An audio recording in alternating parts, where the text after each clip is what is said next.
అమెరికాలో రోడ్ టూర్‌కి అయితే 20 డేస్ అయితే బయలుదేరాము. ఇంకా ఈరోజు మధ్యాహ్నం 2 గంటలకు ముందు 2 గంటలకు కరెక్ట్‌గా కార్‌లో బయలుదేరామనమాట. ఒహాయో స్టేట్ నుంచి ఇంకా చికాగోకైతే బయలుదేరాము. ఆ బయలుదేరేటప్పుడు మా ఇద్దరు పిల్లలు, మేము అందరం కలిసి చక్కగా బయలుదేరామనమాట. ఆ ప్రయాణం మొత్తం నవ్వులు, సరదాగా మాటలు, పాటలు, వీడియోలు, ఫోటోలతో ఎంతో ఆనందంగా సాగిపోయింది అలాగా. ఇంకా చికాగో వెళ్ళిపోయాక అక్కడ మేమైతే ఇక ఆల్టింగ్ ఇక ఈరోజు సాయంత్రం 4 గంటలకు చికాగో నగరానికి చేరుకున్నాం. ఈ ప్రయాణంలో మాతో పాటు మా బంధువుల అమ్మాయి కూడా ఉందండి. ఆమె మమ్మల్ని ఎంతో ప్రేమగా చూసుకుంటుంది. నాకు కూతురు లేని లోటు ఈ 20 రోజుల పాటు తీరినట్టుగా అనిపిస్తుంది. ఎందుకంటే ఆ అమ్మాయి మమ్మల్ని పెద్దమ్మ, పెద్దనాన్న అని పిలుస్తూ ఎంతో ఆప్యాయంగా ఉంటుంది. ఆ ప్రేమను మాటలతో చెప్పలేను. చికాగోలో చేరుకున్న తర్వాత మేము మొదట వెళ్ళింది ప్రపంచ ప్రసిద్ధి చెందిన మిలీనియం పార్క్. ఈ పార్క్ చికాగో నగరానికి ఒక కొత్త గుర్తింపు. ఈ పార్క్‌లో 2 గంటలైతే మేము టైం కేటాయించామనమాట. ఫోటో షూట్స్ కోసం మాత్రం చాలా బావుంది. చాలామంది అలా రావడం, ఇక్కడ ఫోటో దిగటం. ఆ బీన్ అనే దగ్గర ఫోటోస్ దిగానమాట. చాలా పెద్దగా, చాలా ఆ గాజు గ్లాస్ తోటి చాలా అందంగా అనిపించిందనమాట. ఇంకా మా వారైతే దాన్ని అన్ని విధాల కొన్ని కోణాల నుంచి పరీక్షిస్తున్నాడనమాట. ఎలా చేశారు, ఏంటి అన్నట్టుగా. ఇంకా అందరూ అలా ఫోటోస్ దిగుతున్నారు. ఇంకా అక్కడ రకరకాల డ్రెస్సులు వేసుకొని అందమైన అమ్మాయిలు వచ్చేసి అక్కడ ఫొటోస్ దిగటం, ఆ ఫోటో షూట్ చేయటం అంతా కూడా ఒక 2 అవర్స్ అయితే మేము అక్కడ టైం కేటాయించి ఇంకా అక్కడి నుంచి ఇంకా మళ్ళీ చికాగో బోట్ టూర్‌కి అయితే బయలుదేరామన్నమాట. ఆ చికాగోలో బోట్ టూర్‌కి వెళ్ళేటప్పుడు ఫస్ట్ బిల్డింగ్‌లు అయితే చాలా పెద్ద పెద్ద బిల్డింగ్‌లు, చాలా సరదాగా మంచిగా అనిపించింది. ఇంకా బోట్ టూర్‌లో టికెట్స్ అయితే తీసుకొని ఇంకా బోట్ టూర్‌లో అయితే కూర్చున్నామనమాట. ఇంకా గైడ్ దాన్ని వివరిస్తూ ఉన్నాడనమాట. 1971లో జరిగిన గ్రేట్ చికాగో ఫైర్ మొత్తం అవన్నీ మంటలొచ్చేసి కాలిపోయిందంట. గురించి వివరించాడనమాట. ఆ అగ్ని ప్రమాదంలో నగరంలో కొత్తగా ప్రణాళికలు జరిగాయన్నమాట. అన్నీ శుభ్రంగా మళ్ళీ మొదటి నుంచి కట్టారు, అన్నీ నిర్మించారు మొదలైందని చెప్పాడనమాట ఆ గైడ్. తర్వాత ప్రపంచంలో తొలిత ఆకాశ హార్మీల అభివృద్ధి చికాగో పాత్ర గురించి వివరించాడు. చాలా బాగా వివరించాడు. పాతకాలపు నిర్మాణాలు, ఆధునిక గాజు టవర్సు, విభిన్నమైన డిజైన్‌తో అన్నీ ఒకే నగరంలో కలిసిపోవడం ఎంతో ప్రత్యేకంగా అనిపించిందండి. ఇంకా పడవ ముందుకు సాగిపోతుండగా Trump international hotel and tower కనిపించింది. దాన్ని ఎత్తు గాజుతో చేసిన నిర్మాణంతో చాలా అందంగా అనిపించిందండి. నది ఒడ్డున ఉన్న యాపిల్ స్టోర్ కూడా చాలా బాగుందనమాట. చాలా అందంగా అనిపించింది. పూర్తి గాజుతో చేశారనమాట. దాని డోర్స్ అయితేనే, లోపల ఎవరున్నది ఏంటి అదంతా చాలా అందంగా కనిపిస్తూ ఉందనమాట. ఎంతో ఆకర్షణీయంగా అనిపించిందండి. ఒడ్డున ఉన్న యాపిల్ స్టోర్ ఇదనమాట. చాలామంది కూడా దాంట్లో వెళ్తున్నారు, కొనుక్కుంటున్నారు. ఫోన్‌లోని అవ్వని యాపిల్ స్టోర్‌లో చాలా ఆకర్షితంగా అనిపించింది. మధ్యలో నదిపై ఉన్న వంతెనలు, 2 వైపులా వరుసగా ఉన్న భవనాలు, వాటి నిర్మాణం గురించి ఆయన చాలా చక్కగా గైడ్ వివరిస్తూ ఉన్నాడు. ప్రతి విషయం చాలా ఆకర్షితంగా అనిపించింది. బోట్ టూర్ వల్ల చికాగో అందాన్ని మరో కోణంతో చూసే అవకాశం మాకైతే లభించింది అనుకుంటున్నాం అనమాట. అంత బాగా వివరించాడు ఆ గైడ్. ఇంకా ఈ నగరం అంతా మేము అట్లా అందంగా అలా తిరుగుతూ అంతా చూస్తుంటే ఆ బిల్డింగ్‌లు అవి కూడా చాలా మంచిగా అనిపించింది. అక్కడ ఒక అందమైన అమ్మాయి అండి. ఆమె ఒక చక్కటి లాంగ్ ఫ్రాక్ అనమాట. ఇట్లా బుట్ట బొమ్మలాగా వేసుకొని చాలా అందంగా ఉంది. దుస్తులతో ఫోటో షూట్ అయితే చేసుకుంటుంది ఆ అమ్మాయి. ఆ దృశ్యం కూడా చాలా మంచిగా అనిపించింది అనమాట. మేము కూడా ఈ అందమైన నగరం బ్యాక్‌గ్రౌండ్ ఇవన్నీ కూడా చేసుకొని ఈ అందమైన నగరాన్ని బ్యాక్‌గ్రౌండ్‌గా చేసుకొని ఫోటోలు అయితే వీడియోలు చాలా తీసుకున్నాం. మేము ఈ ప్రయాణం అయితే చాలా అందంగా అనిపించింది. అంటే 20 రోజులు నిజంగా చాలా అందంగా గడుస్తుందని చెప్పేసి మనసుకు అనిపిస్తూ ఉందనమాట. ఎందుకంటే ఇదేనండి యాపిల్ స్టోర్ అనమాట. యాపిల్ స్టోర్ ఈ అద్దాలతోటి ఇది చాలా బాగా కనిపించింది. ఈ బోట్ ప్రయాణం కాకముందుకే యాపిల్ స్టోర్‌కి వెళ్ళాం. అసలు మొత్తం గాజు గ్లాసులతోటి అనమాట. చాలా అందంగా అనిపించింది.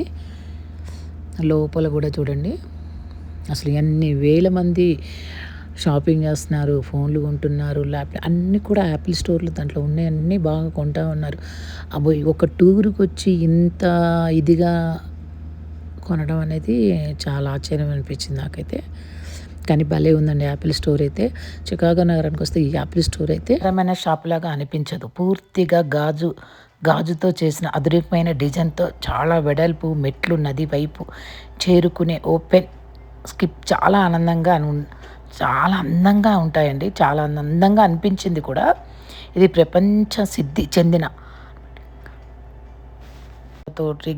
గాజుతోటి ఆ లైటింగ్ చాలా ఇట్లా కనిపించేలా డిజైన్ చేశారు. ఈ లైటింగ్ ఫుల్‌గా కనిపిస్తున్నాడు అసలు. ఇంకా డోర్స్ అంటూ లేవు. అన్నీ గ్లాస్ తోటే. గాజు గోడలు ఉండడం వల్ల బయట నిలబడి చూస్తూనే లోపల అందంగా అమర్చిన ఐఫోన్లు, ఐప్యాడ్లు, మ్యాక్ బుక్లు కనిపిస్తున్నాయి. అక్కడ పనిచేసే సిబ్బంది కూడా ఎంతో ఆప్యాయంగా పలకరిస్తూ ఉన్నారండి. ఎవరికైనా సహాయం చేసేందుకు రెడీగా ఉన్నారేమో అన్నట్టుగా వాళ్ళు ఎంత ఆప్యాయంగా పలకరిస్తున్నారంటే చాలా ఆకర్షితంగా అనిపించింది నిజంగా అది. ఇష్టపడే వాళ్ళకే కాకుండా అందమైన నిర్మాణాలు చూడాలని అని ఆశిస్తారు చూడండి, వాళ్ళ గురించి ఈ యాపిల్ స్టోర్ అయితే చాలా చాలా ప్రత్యేకంగా అనిపించిందనమాట. ఇంకా అక్కడైతే ఓ 2 కుక్కలైతే తీసుకొనొచ్చారు. అది చూసి మా చుట్టాలమ్మాయి అని చెప్పానుగా, మా నందిని అయితే 2, 3 ఫోటోస్ అయితే దిగింది ఆ డాగ్స్ తోటి. ఇంక తర్వాత ఇంకా మళ్ళీ కూడా యాపిల్ స్టోర్‌లోకి వెళ్ళిపోయాం మేము. నిజంగా నాకైతే ఒక ప్రత్యేకమైన అనుభవం అనే చెప్పాలనమాట. యాపిల్ స్టోర్ ఇవి చాలా చాలా మంచిగా అనిపించింది. అక్కడి నుంచి ఇంకా బోట్ టూర్‌కైతే ఇంకా బయలుదేరామనమాట. ఇంకా బోట్‌లో వెళ్ళాక ఆ గైడ్ అయితే ఎంత చక్కగా వివరిస్తున్నాడంటే ప్రతి దాని గురించి. ఈ చికాగోలో మొదట 71లో జరిగిన చికాగో ఫైర్ గురించి అయితే చెప్పాడనమాట. అగ్ని ప్రమాదంలో నగరాన్ని మొత్తం కూడా అంతా కాలిపోయిందని మళ్ళీ కొత్తగా నిర్మించడంలో ఎత్తైన భవనాలు నిర్మించి కేంద్రం చికాగో ఎదిగిందని వివరించాడనమాట. బోట్ అలాగే ముందుకు వెళ్తా ఉందన్నమాట. ఇక ముందు వెళ్తుంటే ఆయన అలా చెప్తూ ఉన్నాడు. బిల్డింగ్ గురించి అయితే చాలా వివరించాడనమాట. దాని గురించి చాలా బిల్డింగ్లు ఉన్నా అలా కొన్ని అయితే వివరిస్తూ ఉన్నాడు అనమాట. కొన్ని బిల్డింగ్లు మెయిన్ బిల్డింగ్ గురించి వివరిస్తున్నాడు. బిల్డింగ్ అయితే 1921 ప్రాంతంలో నిర్మించబడిందంటండి. 21లో నిర్మించారంట అది. దాని ప్రత్యేకమైన క్యూబన్ టవర్స్ గురించి అయితే బాగా చెప్పాడు. ఆ టవర్స్ గురించి అయితే చెప్పాడనమాట. అది 1925లో నిర్మించారని, ప్రపంచంలో అనేక చారిత్రకమైన కట్టడాల గురించి తెచ్చిన చిన్న రాళ్లను ఈ భవనంలో అమర్చారని ఆ గైడ్ చెప్తా ఉన్నాడనమాట. కొద్ది దూరం సాగాక మళ్ళీ మెప్పం డైజ్ మార్క్ కనిపించింది. ఇది 1930లో నిర్మించిందంట. ఇది భారీ భవనం. ఒకప్పుడు ప్రపంచంలోనే అతి పెద్ద వాణిజ్య భవనంలో ఒకటిగా ఉందట. తర్వాత ట్రంప్ బిల్డింగ్ అనమాట. Trump building national hotel and tower చూసాం. ఈ భవనంలో 2009లో పూర్తయిందంట. దీని గాజు నిర్మాణం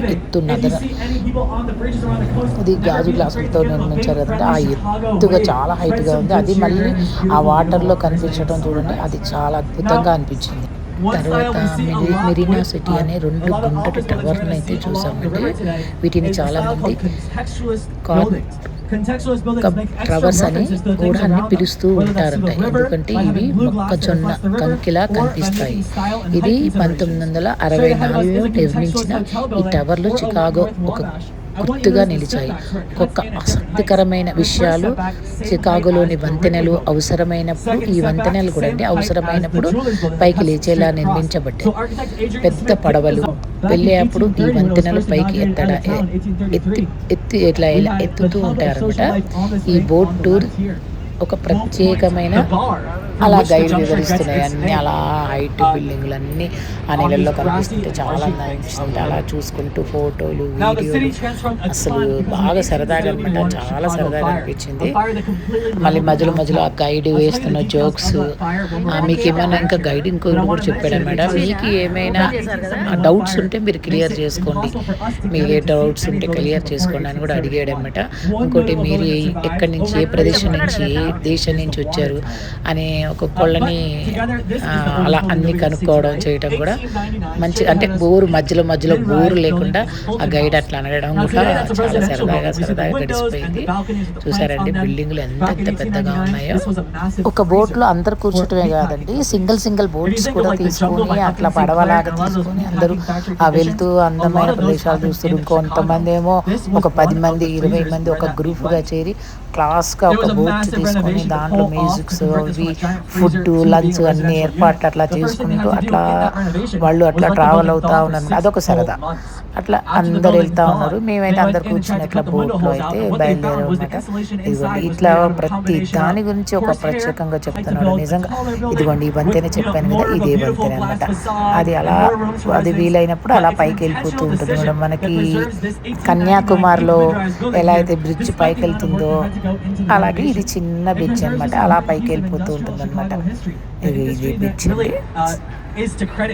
కానీ దీంట్లో చాలా బిల్డింగ్లు ఉన్నా కొన్ని బిల్డింగ్ల గురించి అక్కడ వివరిస్తున్నాడు అనమాట. పెద్ద బిల్డింగ్ల గురించి, ఆ కట్టడాలు వాటి గురించి అన్ని వివరిస్తూ ఉన్నాడు. ఇంతకు ముందుకు మేము చికాగో కూడా 2 సార్లు అయితే వచ్చాము. కానీ ఈసారి ఇంత వివరంగా ఇంత వన్ డే మొత్తం అలాగా చూడటం చేయటము, అదిగో చూడండి పైన ట్రైన్ వెళ్తూ ఉందన్నమాట.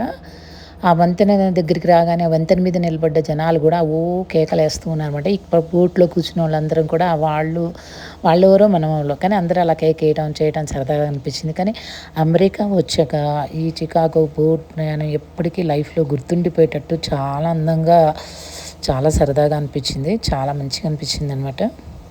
నిజంగా మనసు నిండిపోయిందండి. ఒకప్పుడు వాళ్ళు మా పిల్లల్ని చూసి మా పిల్లలతో ఇంకా ఈ ప్రయాణంలో మా పిల్లల గురించి అయితే నిజంగా ప్రత్యేకంగా అనుకోవాలండి. ఎందుకంటే వాళ్ళు చూపించిన ప్రేమ, కేరింగ్ వాళ్ళు మాకు తిరిగి చాలా ఆనందం అనిపించింది. నిజంగా మా పిల్లలు చూసే శ్రద్ధకు మాత్రం నిజంగా మనసు నిండిపోయింది. ఒకప్పుడు వాళ్ళ కోసం మేము వేయింబళ్ళు కష్టపడడం, అదే ప్రేమను అదే కేరింగ్ కూడా వాళ్ళు మాకు చూపించడం చాలా మంచిగా అనిపించింది. ఇంకా జీవితంలో అంతకంటే గొప్ప ఆనందం ఇంకేముంటుందండి అనిపించింది. క్షణంలో నిలబడగానే మేము వాళ్ళు ప్రతి దానికి కేరీగా చేస్తాం. మేము చిన్నపిల్లలు వాళ్ళ తల్లిదండ్రుల్లాగా మాకు అనిపించింది అనమాట. ఈ టూర్లో అయితే మా పిల్లలు తిన్నారా, తాగారా, టైంకి టాబ్లెట్లు వేసుకొని మెల్లిగా నడువు మమ్మీ అని అంత సరదాగా చూపిస్తుంటే నిజంగా చాలా ఆనందం అనిపించింది అనమాట. అలాగే హోటల్ రూమ్కి అయితే వెళ్ళేసి భోజనాలు చేసేసి ఆ రోజు అయితే ఇంకా మళ్ళీ ప్రయాణం అయితే సాగించాము. ఇది నచ్చితే మీరు లైక్ కొట్టండి, షేర్ చేయండి. మళ్ళీ ఇంకొక వీడియో కోసం మీ ముందుకు వస్తాం.